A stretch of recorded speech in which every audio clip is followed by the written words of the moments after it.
You guys remember a few months back when we talked about a pretty heinous story out of Loudoun County, Virginia, that was involving a transgender girl, which is to say a boy, who was sexually assaulting a number of actual biological girls and even raping one in the girls' bathroom at school? Well, a recent grand jury inquiry has concluded, and guess what they came up with? It's a hell of a lot worse than what we knew about in the initial reporting. And the initial reporting was enough to make your hair stand on end. First, there was the fact that a teacher's aide actually walked in on the rape and did nothing about it. Yeah, that's right. You heard me. Nothing. Just turned around and walked through hell right back out. And why? What in the world would possess a human being or as a school employee to just walk away and pretend you didn't see what you saw? The report also found that, quote, the district concealed the nature of the attack even as that district was preparing to impose a controversial new transgender bathroom policy.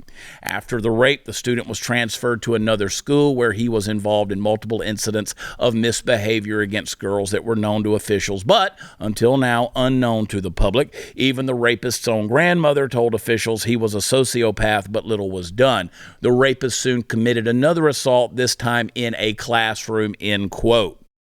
Now, fortunately, the release of this report does not mean that the grand jury has been suspended. It hasn't, and that's good because it means that charges can still be brought up in this case. And in case I forgot to mention that hasn't happened yet. This stuff happened in May of 2021, for goodness sake, a year and a half ago. Now, I know that the wheels of justice turn slowly, but we can bring up, let's think about this for a minute. Can we bring up charges before the kid's eligible for AARP maybe? Let's get this done.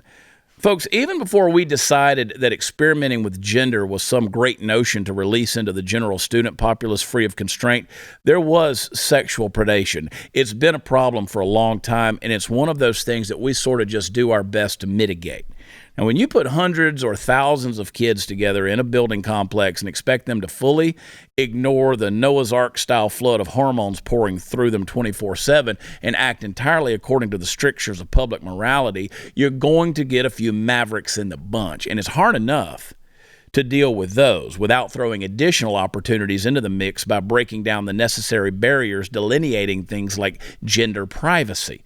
Now, if you're a girl and you go into a girl's bathroom, you expect to only encounter girls. What you don't expect is to run into a dude in a dress who wants to throw down on you and is powerful enough to do so by dint of his true biological wiring. Now, the parents of this girl who was victimized by this piece of garbage, they've been working to try to get something done about it ever since. Now, so it's probably at least a tiny bit gratifying to know that this school's cowardly actions are at least starting to come into the public light, but it'll never be enough. We're playing with fire in our society, folks. These things can and often do reach up and bite us almost immediately after we float the test balloon. And why on earth we would choose to not merely throw the idea out there, but in fact demand that it be embraced and encouraged, that it be experienced, is beyond me. But the outcomes don't look pretty. We're going to see worse and worse stories emerge as the days, months, and years go forward.